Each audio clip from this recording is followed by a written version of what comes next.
From the station working for you, this is Good Morning Indiana, streaming now.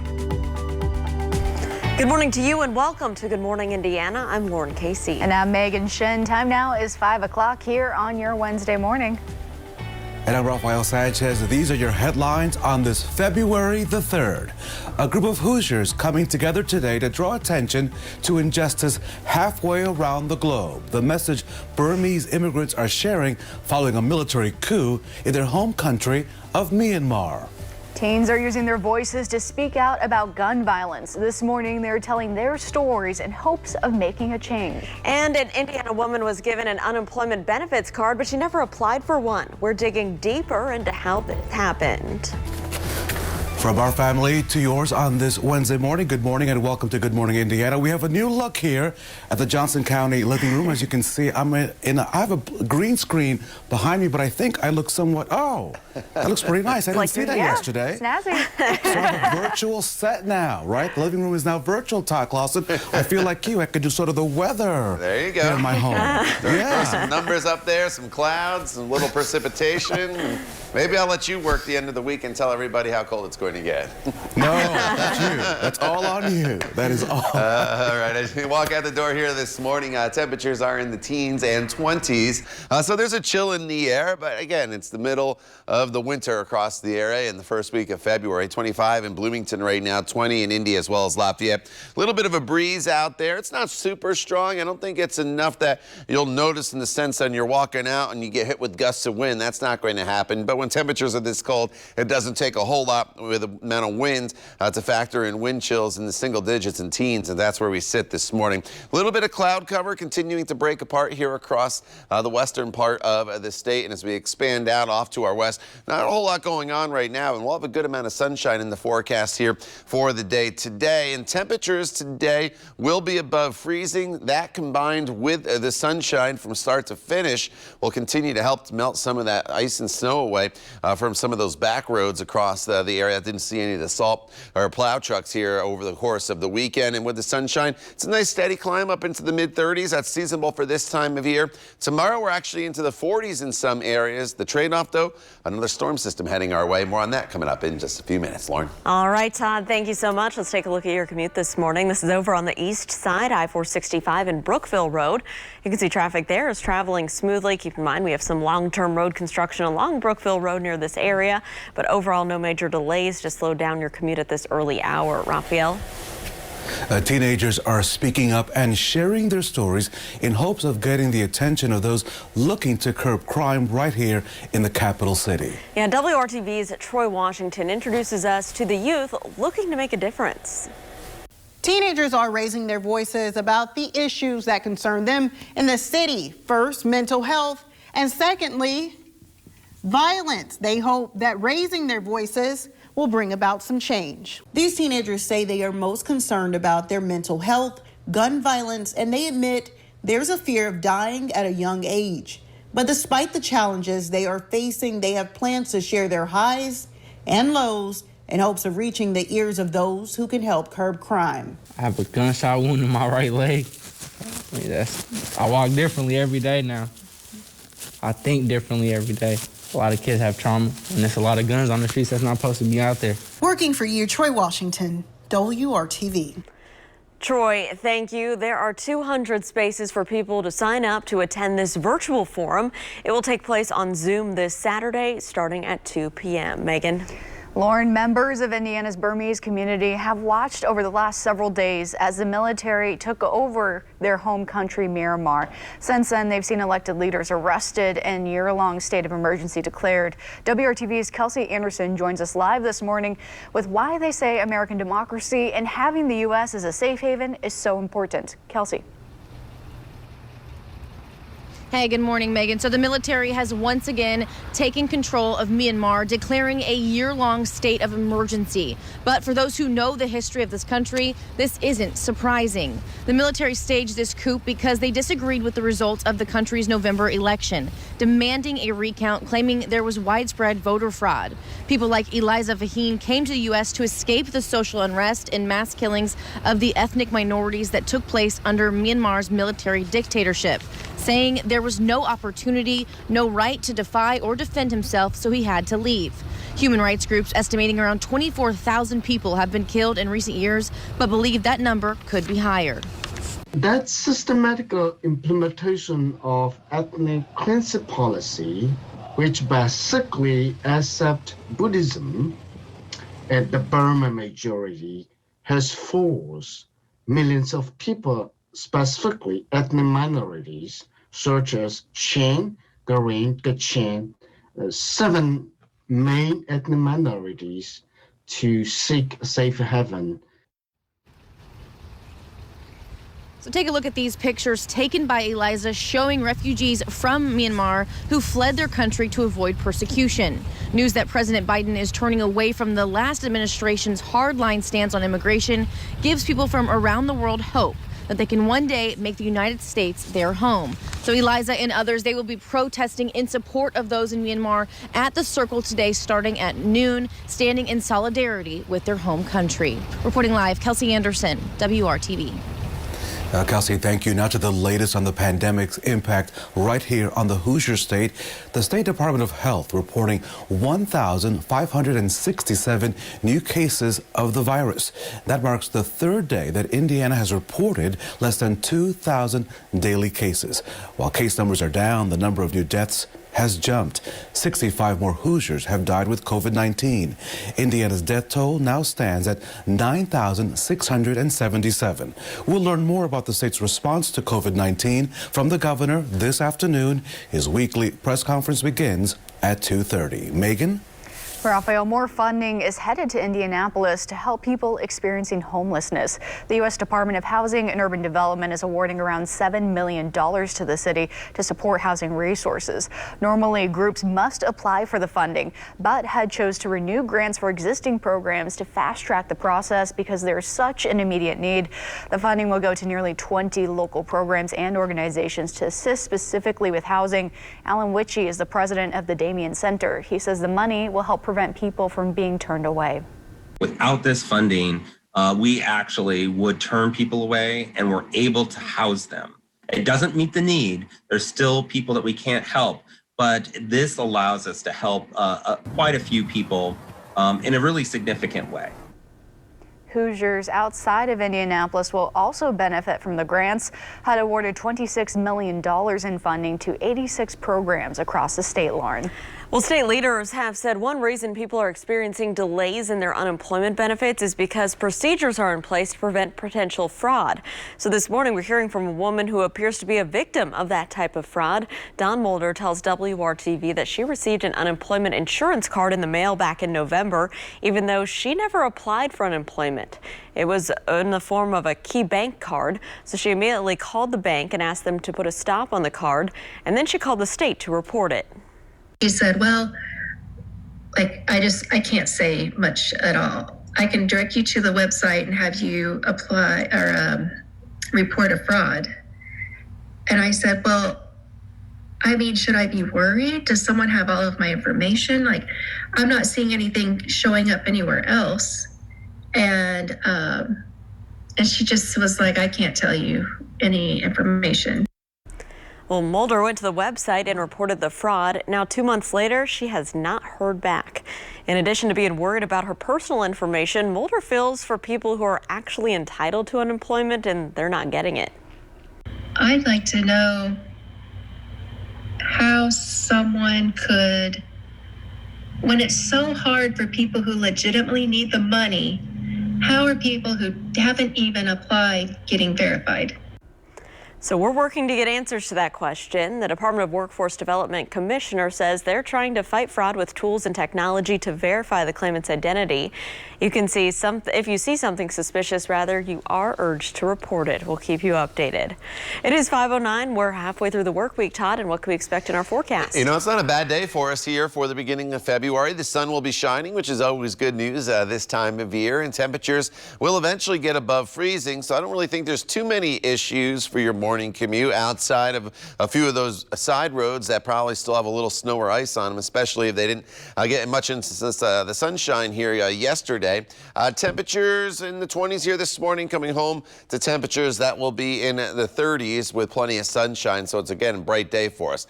That changes tomorrow. Tomorrow's actually a little bit warmer, which is good news because we bring a storm system into the area. I think the morning commute is dry. There could be a hit or miss shower, but it's really tomorrow afternoon through the evening hours that we develop into a pretty steady rain across most of central Indiana. We'll break that down for you and look ahead to the Arctic blast heading our way as well, coming up in Maine weather in just a few minutes. Todd, thank you so much. A new discovery from health experts. Coming up, what officials are learning about the new strain of COVID-19 and how this could impact all of those vaccines. And after an 8-year hiatus, college football video games are back. What we know about the long-awaited EA Sports revamp. We'll be right back with that story and more after this break.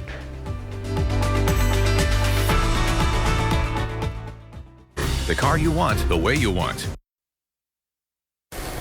Welcome back. This morning, a new COVID-19 discovery overseas. A more contagious strain has mutated, Raphael, once again. And Lauren, as ABC's Kenneth Moten reports, health officials are really worried that this latest mutation may impact the effectiveness of the vaccines.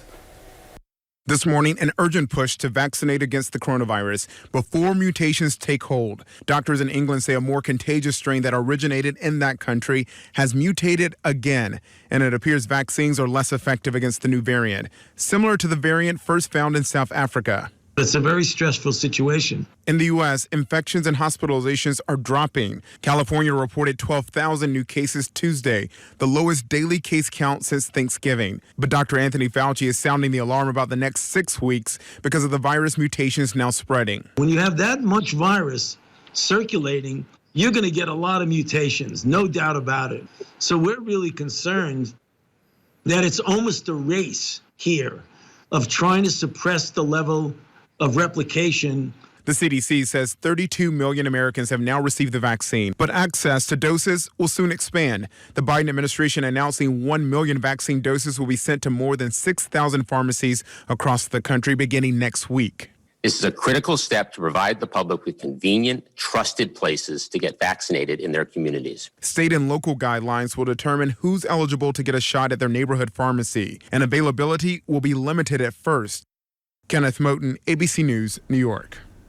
President Joe Biden has signed 3 new executive orders that focus on immigration. A big part of that is creating a task force to reunite children in custody with their parents. The Biden administration is also opening an overflow facility in Texas for unaccompanied migrant children at the U.S.-Mexico border. The Department of Health and Human Services will reopen a facility to accommodate about 700 children. Other actions include working to restore the asylum system and reviewing the legal immigration system. Raphael. Staying on Capitol Hill, Megan, former South Bend Mayor Pete Buttigieg is now the new Transportation Secretary. The Senate confirmed his position, voting 86-13. Buttigieg, as you know, is the first Senate-confirmed LGBTQ cabinet secretary. He's expected to play a central role in President Biden's push for a bipartisan infrastructure package, as well as fighting climate change. Well, the CEO of Amazon, Jeff Bezos, says he's stepping down. He announced he's giving up his role to become Amazon's executive chair. In a letter to employees, Bezos was quick to point out that he's not retiring. He says he'll still be involved in Amazon, but the new role will allow him to focus on other ventures like his space company and newspaper, The Washington Post. The CEO of Amazon's web services, Andy Jassy, will be taking over. At 5:16, let's get a check of our forecast, Todd, and this is kind of the bright spot in the week, you could say. You know, it's probably the day this week that features the most sunshine from start to finish. Yesterday, we had the sunshine into the early afternoon, and then the clouds kind of came in. Today, I do think we have sunny skies from start to finish, and the view from IMS towards downtown Indianapolis, pretty nice here this morning. It's chilly, though. 16 in Kokomo, 24 in Shelbyville right now. Bloomington currently looking at a temperature of 23 degrees. You factor in a light wind, and it currently feels like it's 11 in Indy, Lafayette, and Muncie. 3 is what it feels like currently as you make your way over into the Peru area. So definitely bundle up. Temperatures this morning will hold pretty steady until the sun comes up. Once the sun comes up, we should be getting pretty close to freezing, I think, by the time we get to the noon hour. And then eventually our temperatures will continue to warm from that point forward. You notice the clouds clearing out. I saw the nice bright moon this morning as I was driving here into the station. Here's what's left of that storm system. Still some rain and snow across parts of New England. It's snow as you work your way from New Jersey into central Pennsylvania, but there could be some residual delays getting planes in place and stuff like that with the airlines. So make sure you check. Probably strong enough to cause any cancellations for what's happening right now, but nonetheless, check with your airline. Temperatures today will top off in northern locations right around the freezing mark. Marion, Frankfort, 32 degrees, 34 in Lafayette. Mid-30s here across the central portion of the state, in Indianapolis as well as Shelbyville. And as you slide down to the south, temperatures will generally be right around 40 degrees. Bedford to Bloomington over towards the Columbus area. This evening, if you have plans, you're just fine. Temperatures will be in the 20s with a partly cloudy sky across the area. And then we get to tomorrow. Tomorrow we have cloudy skies to start. Your morning commute is just fine. The afternoon hours, though, a steady rain to develop across the area as temperatures will be climbing into the mid to upper 30s and even some of you into the low 40s. Now, as some of this precipitation starts, for some of you on the initial edge at the onset of the precipitation, there could be a quick burst of snow and or a little bit of mixed precipitation, but then you go over to all rain fairly quickly. There will be just north of Peru, that transition line, but that should stay across northern portions of the state. And then on the backside of this system, as the colder air comes in late in the day on Friday, we could go back over to some snow, but it's definitely going to be more of a rainmaker than a snowmaker for us here across central Indiana. But once that storm departs, it will allow the cold air to come in out of Canada. Here are your wind chill values by Sunday morning, anywhere from minus 15 to minus 25 degrees. You're getting up to head to church or any other activities on Sunday morning, and you will be dealing with wind chills as cold as minus 25 degrees. Prepare yourself for that. They'll relax a little bit during the day, but by Monday morning, wind chills are back into the negative numbers all across the area. Minus 8 is what it's going to feel like Monday morning in Richmond, to about minus 20 here in northern locations where the winds will be a little bit stronger. And as some of this colder air comes in, a lot of times there's some bursts of snow with it, and I think that happens when the initial burst of cold air arrives, which is going to be Saturday evening. We could get some quick minor accumulation of snow. The bigger story obviously is going to be the colder temperatures compared to the snow, but definitely a possibility. And then slowly the temperatures will start to moderate, Lauren, as we work our way into the middle of next week. Todd, thanks. Let's take a look right now at your commute. This is our INDOT traffic camera here at I-465 near State Road 37, Harding Street exit down there on the south side. Traffic is still pretty quiet at this early hour. Of course, we'll keep a close eye on your roads and let you know if there are any trouble spots to avoid. Raphael? Big news for gamers. College football is coming back. Get out those controllers. Get ready to play this game here soon. EA Sports announcing that it will bring back its college football game series, but you're going to have to wait a while. The NCAA football has taken a hiatus since 2013 after a lawsuit ruled that the game inappropriately used the names and the likeness of college athletes. Now, EA Sports says it plans to include details such as team names, mascots, and uniforms, but nothing resembling the real players. And that could change as the NCAA could vote on allowing players to make money off their likeness this year. The game is also changing names, now to be called EA Sports College Football. Company officials say they are in the early stages of development, but it will be coming out soon. Megan? Well, some healthcare workers headed to the Super Bowl will be flying in style. The New England Patriots are using their private plane to take 76 vaccinated healthcare workers to Tampa. The plane ride is free along with the trip to Sunday's game. The NFL announced last month that thousands of healthcare workers were going to be invited to the big game. Well, Buffalo Wild Wings believes the only thing better than extra football is free wings. The restaurant is offering free 6-count wings if Super Bowl goes into overtime on Sunday. The deal is for everyone in the U.S. and Canada. If there's an overtime, the deal will happen on February 22nd from 4 to 7. According to Buffalo Wild Wings gaming partner BetMGM, there's a 10% chance of those free wings happening. Raphael? Why do we have so much food on this shift? I mean, every time, right? Luckily, I can just run to my kitchen and make something up, so I'm the lucky one on this shift. Hey, so he's again celebrating winter with some amazing, have you seen this yet?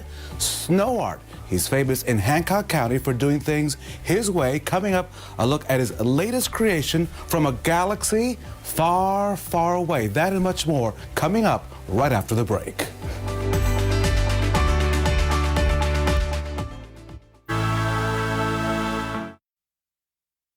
Welcome back. All right, Raphael, as Yoda would say, showing you a lot of impressive snow sculptures we have. But take a look at this one in our backyard.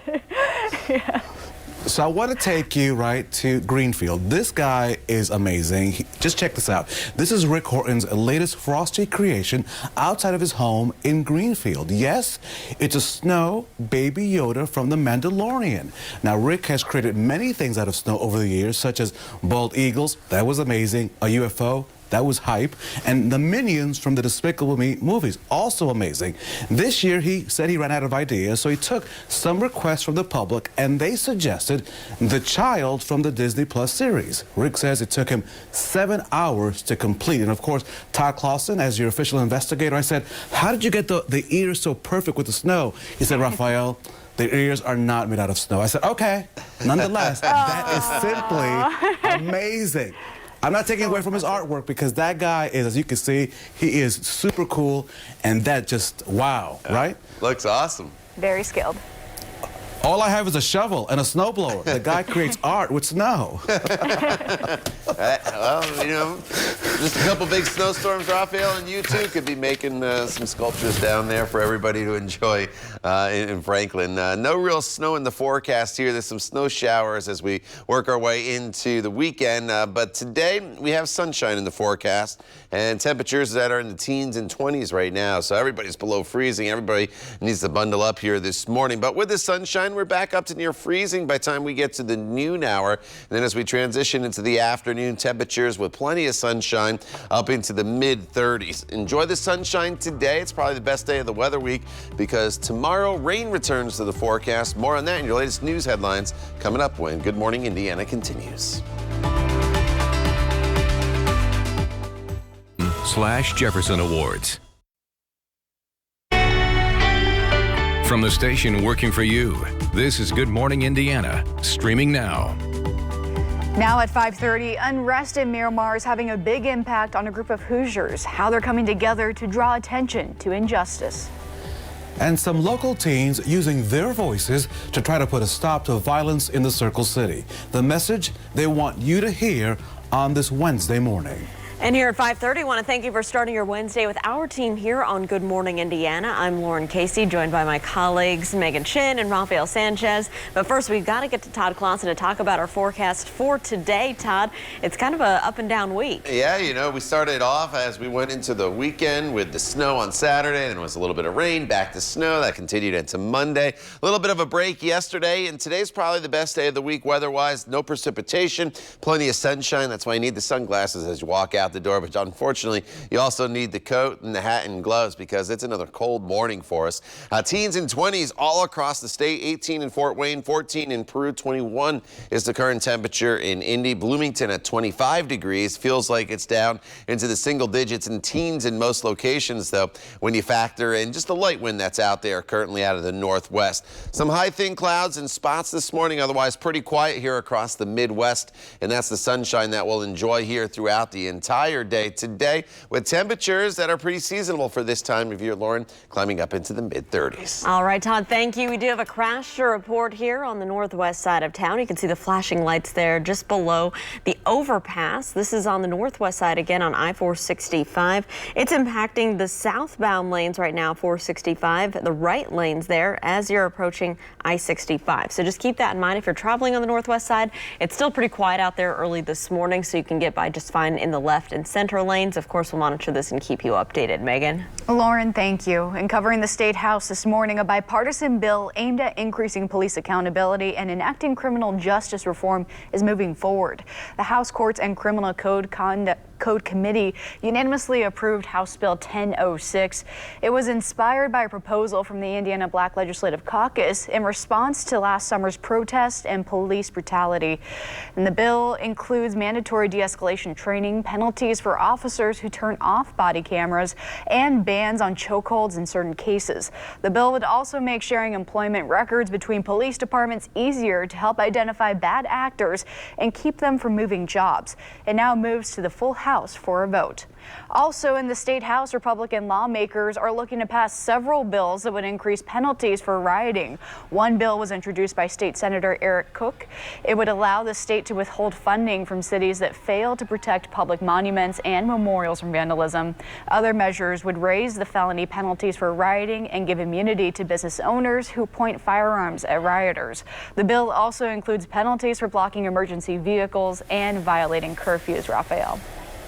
Let's stay at the State House, where one state lawmaker wants to make it much harder for cities like Indianapolis to change their names. There has been no talk of renaming Indianapolis or the state of Indiana, but Republican Senator Jack Sandlin of Indianapolis claims that several people have reached out to him following scrutiny of the names of sports teams that are considered offensive to Native Americans.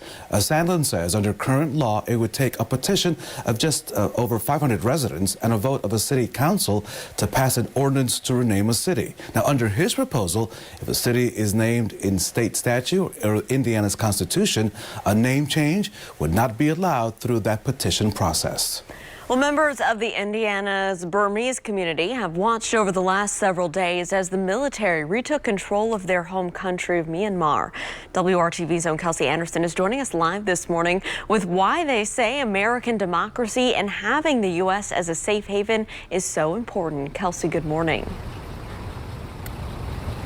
Hey, good morning, Lauren. So as you mentioned, the military has once again taken control of Myanmar, declaring a year-long state of emergency. But for those who know the history of the country, this isn't surprising. The military staged this coup because they disagreed with the results of the country's November election, demanding a recount and claiming there was widespread voter fraud. People like Eliza Vani came to the U.S. to escape the social unrest and mass killings of ethnic minorities that took place under Myanmar's military dictatorship, saying there was no opportunity, no right to defy or defend himself, so he had to leave.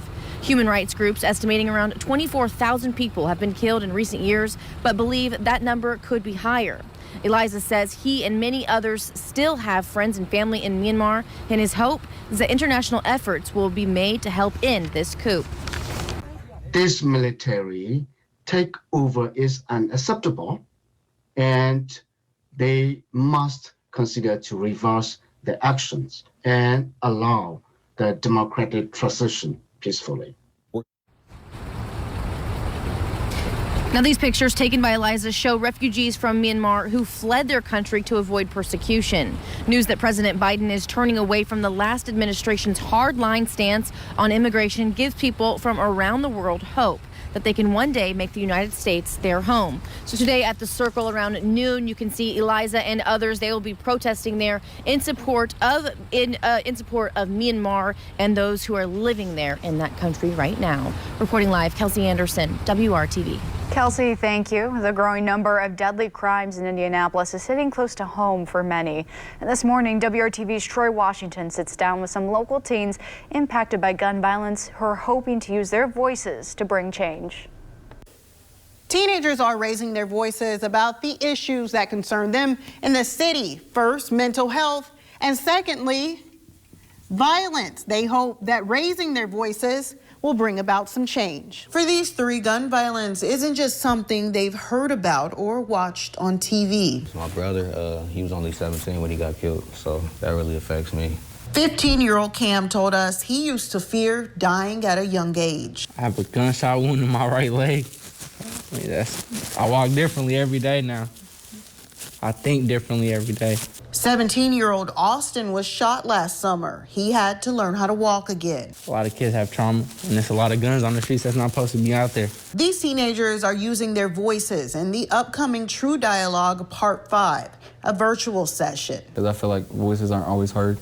The forum will give them a chance to tell community leaders their concerns and share their journey. Before this, I was catching cases after case and ended up in voices multiple times. It wasn't just one time. I came back a few times. Also to share how they've turned things around. Recently, I gave my life to Christ, and more like I just love helping people. Cam is now using his voice and passion for people to make a difference. And during this interview, we found out Austin just got his GED. Working for you, Troy Washington, WRTV.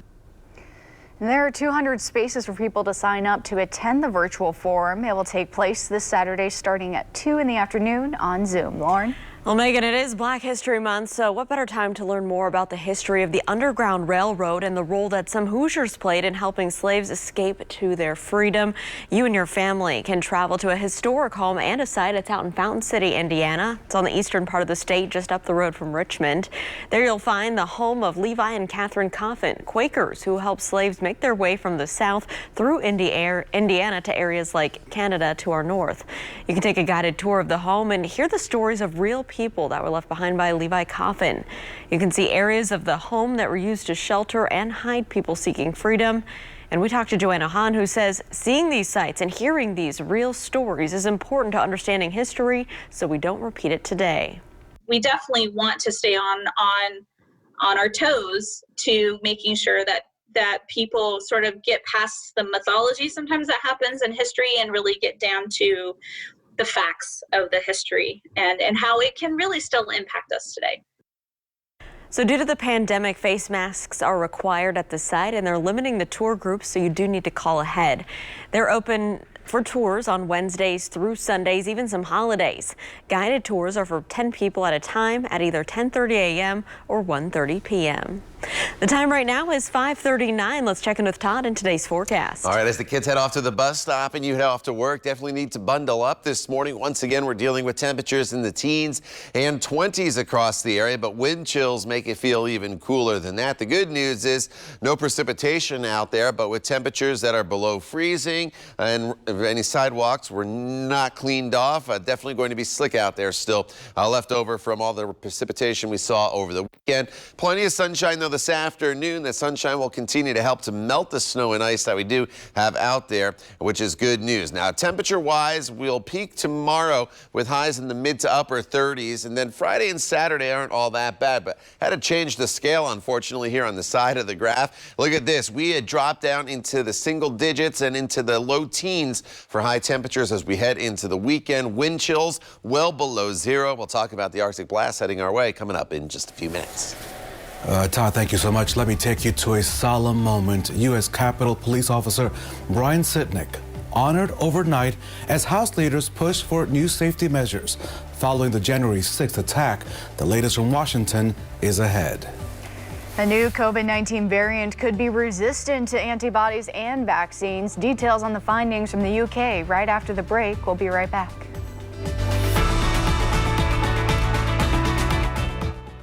Vapors from Vicks.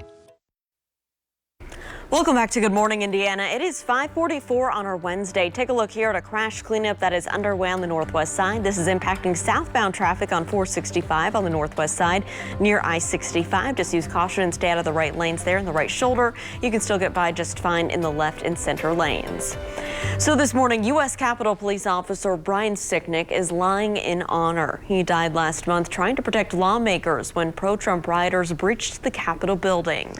And as the investigation into the siege continues, House leaders are pushing for new safety measures. Britt Conway has the latest from Washington. The remains of U.S. Capitol Police Officer Brian Sitnick lying in honor at the Capitol, the fifth private citizen to be honored this way. President Joe Biden and his wife Jill paying their respects. The president shaking his head. And it seems federal investigators are doing the same as they struggle to build a murder case because of a lack of evidence linking a specific act to Sitnick's death as he defended the Capitol during last month's insurrection. Tension here is still high, remembering what happened that day. I hide behind my door like this. Security has tightened, and there are metal detectors now, but the new protocols frustrated some lawmakers, frustrating House Speaker Nancy Pelosi in turn. When the enemy is within the House of Representatives. Now there's a new rule that just passed on the House floor, fining any member who doesn't complete security screenings before entering the House chamber. $5,000 the first time, $10,000 if it happens again.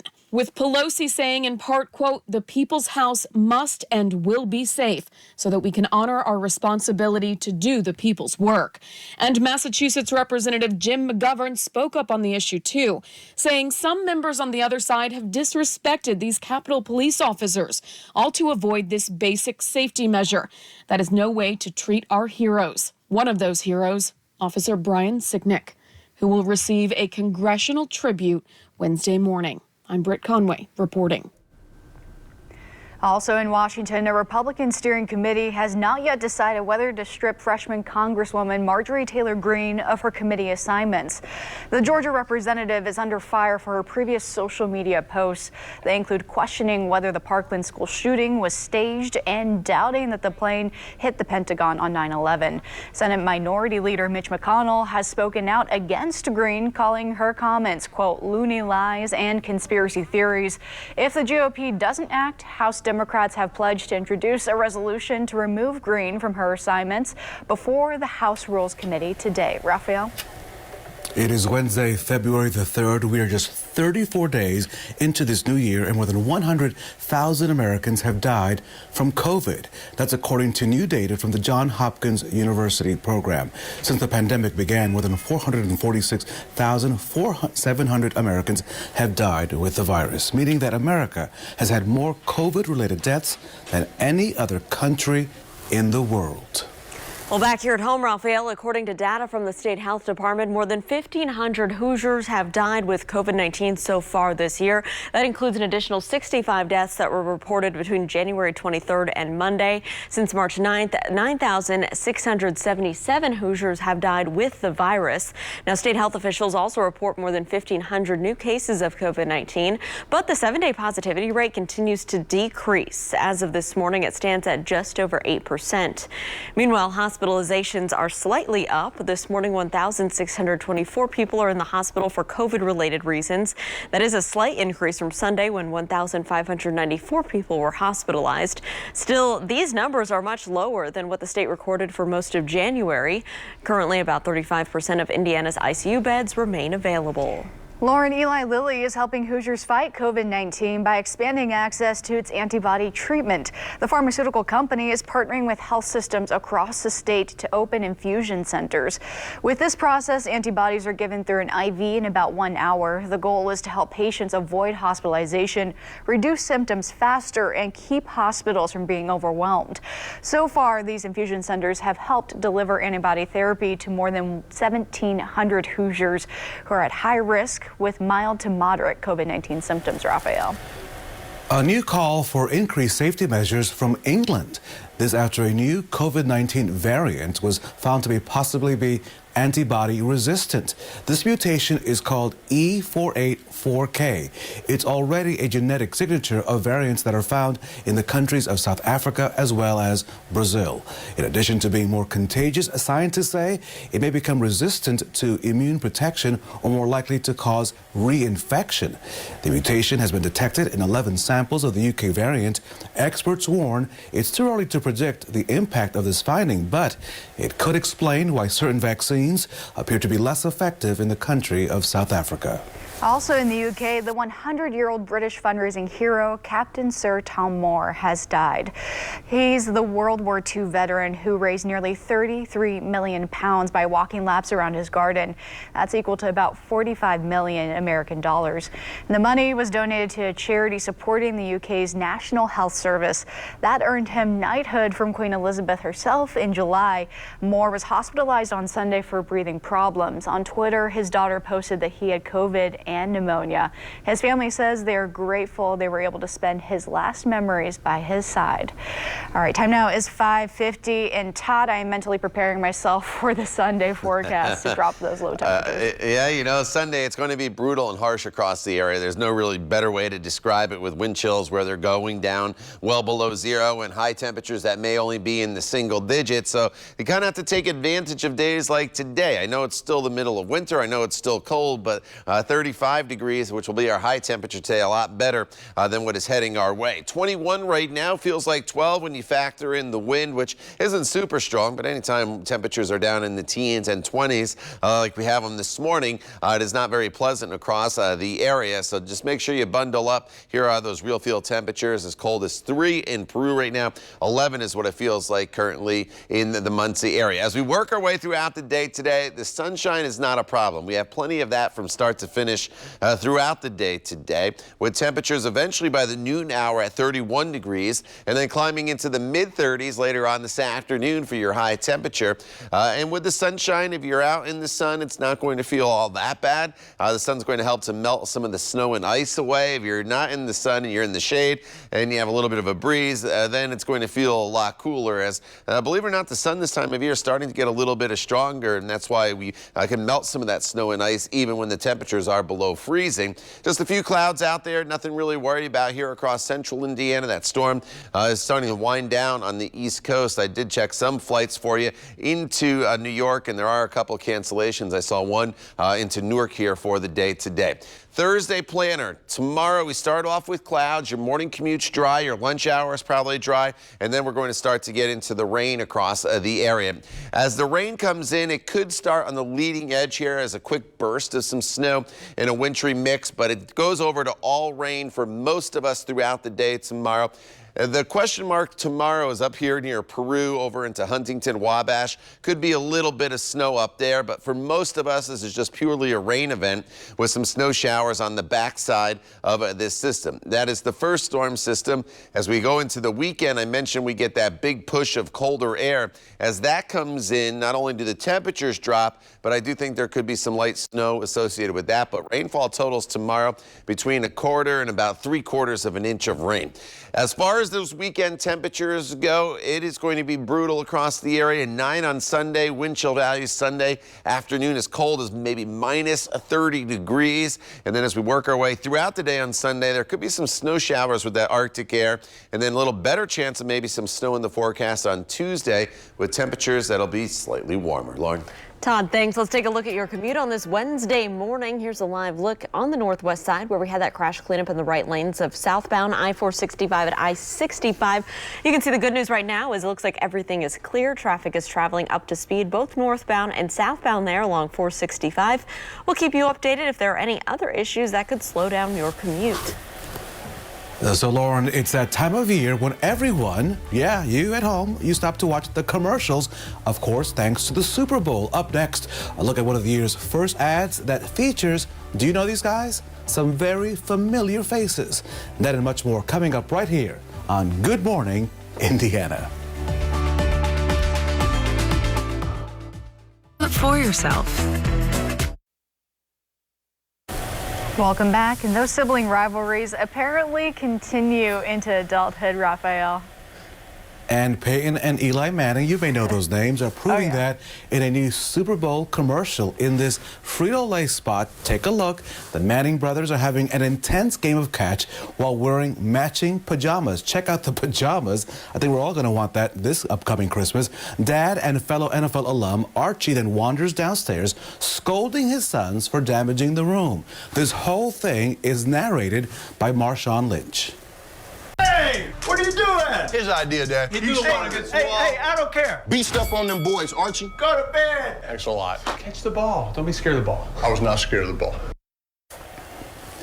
The Mannings are joined by other NFL greats like Joe Montana and Jerry Rice. You can watch the entire commercial, of course, on Frito-Lay's YouTube channel. I have a feeling, Todd, that Eli and Peyton can cover the cost of any damages that they cause while playing football inside their dad's home. I'm just saying. I just have that feeling that they could pick up the bill. Yeah. I'm sure they could pick it up. I was just wondering, when did they come over and steal your pajamas, Raphael? I mean, at some point, I mean, they look Now, like listen, something straight out of one of your closets in your home there. It does. But here's the big difference. As you know, those are adult-sized pajamas. I'm still in the kid pajamas, so keep that in mind. All right, we'll keep that in mind. All right. Outside right now, we're talking about temperatures in the teens and 20s. It's a cold start to our day. Logansport 16, 15 in Kokomo, 22 in Bloomington. Radar is nice and quiet. That's the good news.